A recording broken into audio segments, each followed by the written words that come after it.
Welcome to the Real News Network. I'm Anton Warrenchuk in Baltimore.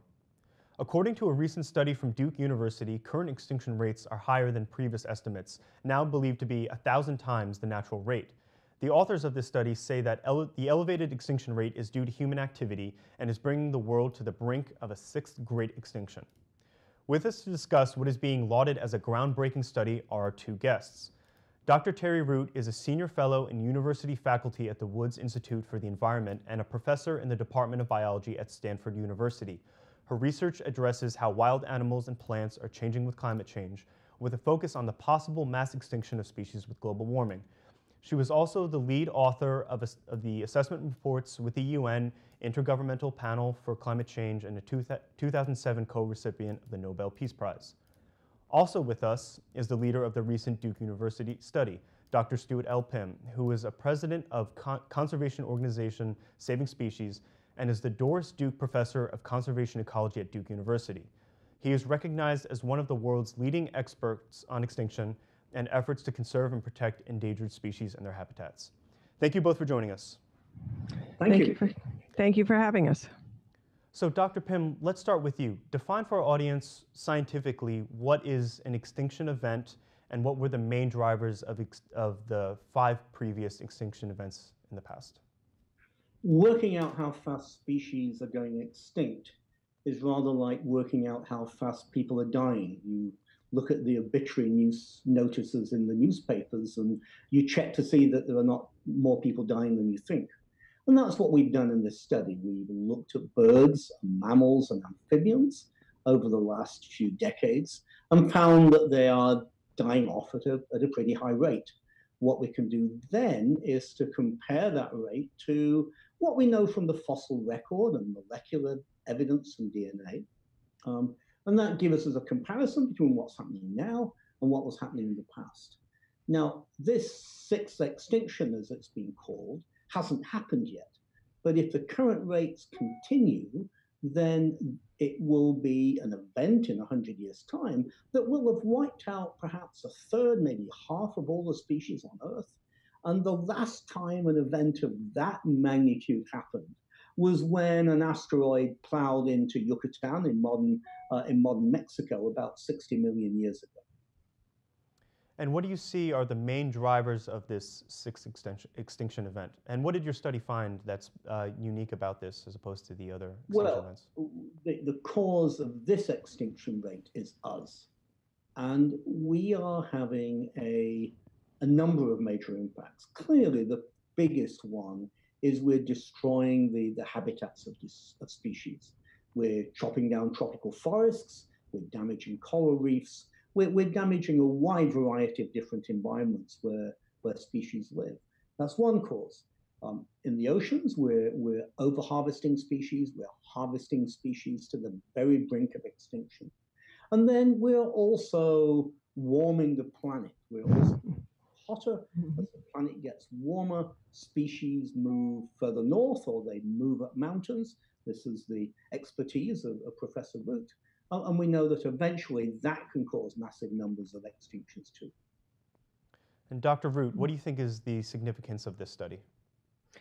Oh, what we are finding from this study is that indeed the extinction rate is going a lot faster than we had thought it was going, and that is a great concern because what it is showing us then is it is on the same trajectory for us to be heading directly to this sixth mass extinction. We, to some extent, were hoping that extinction was not going to be quite as radical as it is now, but it is quite high, and we really do, the study is telling us that we really do need to do something about it. And how does this relate to the issue of biodiversity? Well, Terry, go ahead. Terry. No, you go ahead, Stuart. Biodiversity is the total variety of life on Earth.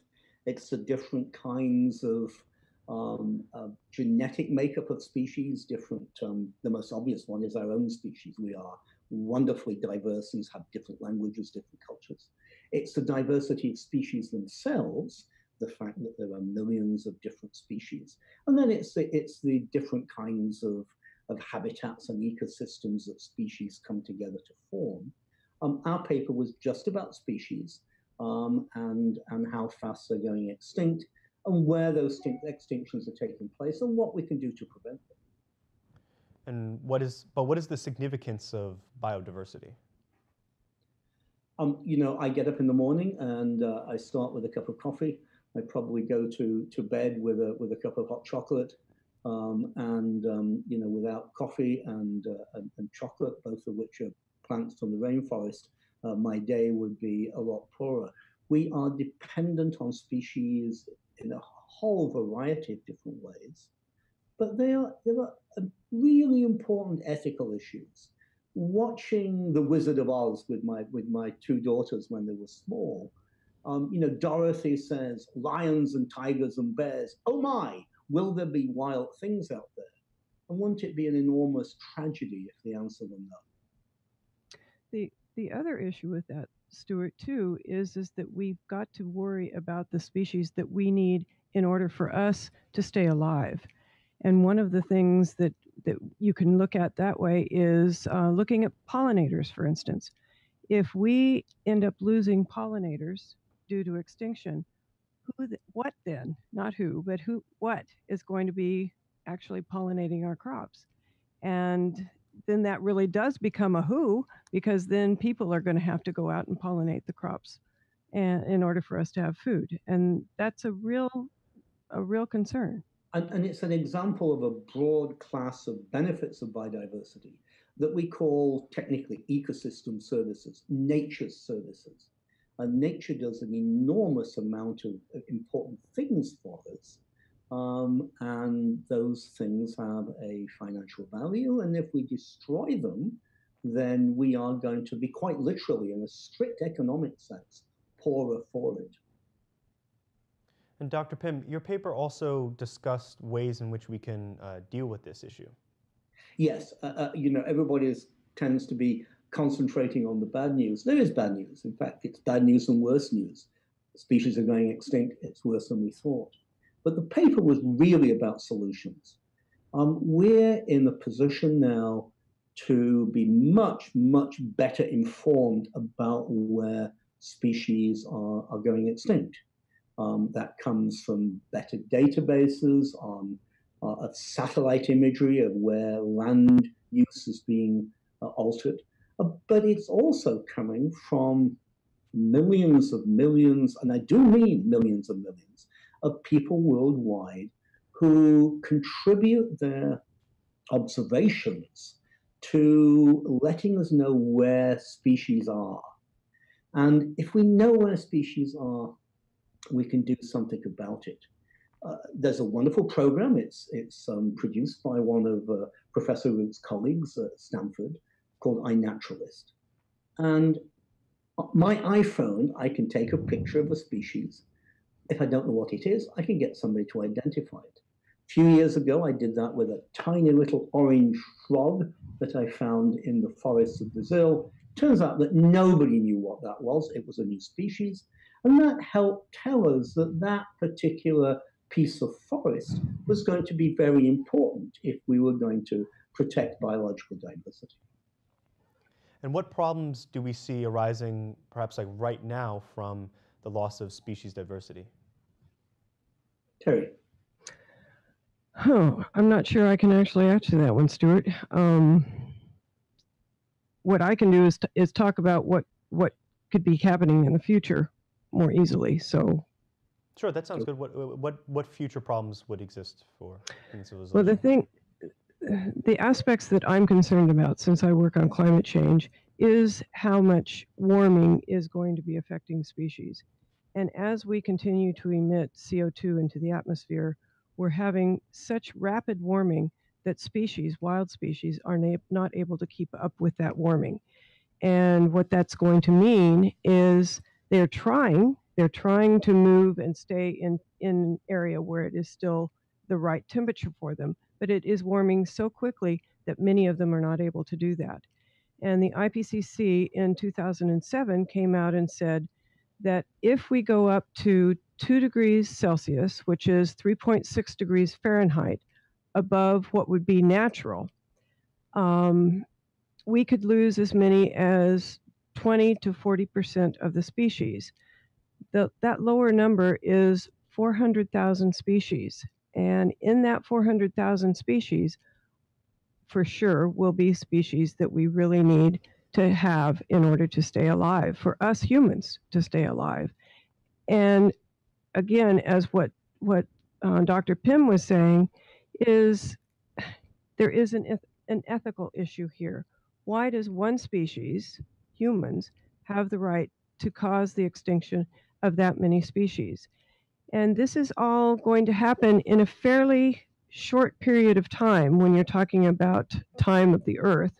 And it could happen within the next century or two. And that's like a blink of the eye when you're talking about the history of the Earth. Okay. This is a cone shell, and it's one of the species that we discussed in our paper. It's a pretty marine shell, and you might think that's all it is. Cone shells are amazing. Even though they're slow-moving snails, they capture fish, and they do that by darting them with a little dart that's on a long piece of tissue. And they completely paralyze the fish, and they eat them. You might think, well, that's just a bizarre piece of natural history. It turns out that the toxins from cone shells contain some amazing, wonderful new classes of painkillers that are really important for people who are terminally ill with cancer and a lot of pain. Now, there's a lot of bizarre, peculiar, idiosyncratic value to nature. And if we destroy it, we simply don't know what we're going to lose. Okay. Terry, you've also been involved with the UN and the IPCC. Do you think that that the political will exists right now to turn this crisis around? We're very slanted here in America because on a national level, we're having a lot of trouble getting the political will. Around the world, that really is not the case. There are national governments that are very strongly working at trying to decrease the CO2 emissions that they have. Now, in America, we also have a political will. It may not be as strong nationally, but it certainly is much stronger on a local level. And I'm talking on a city level, county levels, state levels. There is a lot that is going on. I'm in California, and I'm very proud of California and their leadership in trying to decrease the emissions of greenhouse gases into the atmosphere.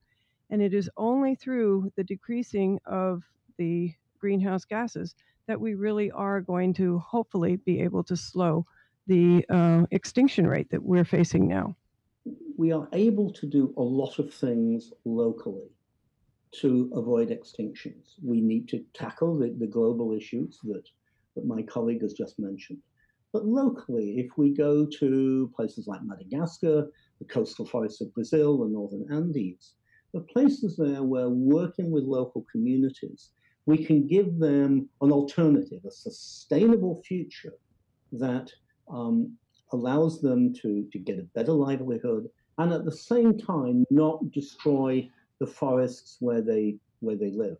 I'm working, for example, in the northern Andes, where when people destroy the forests, heavy rain on steep mountain hillsides destroy the forest and take the entire mountainside away with it. Restoring the forest there prevents landslides, gives people a benefit from that, gives them a benefit from the ecotourism of people who want to go there.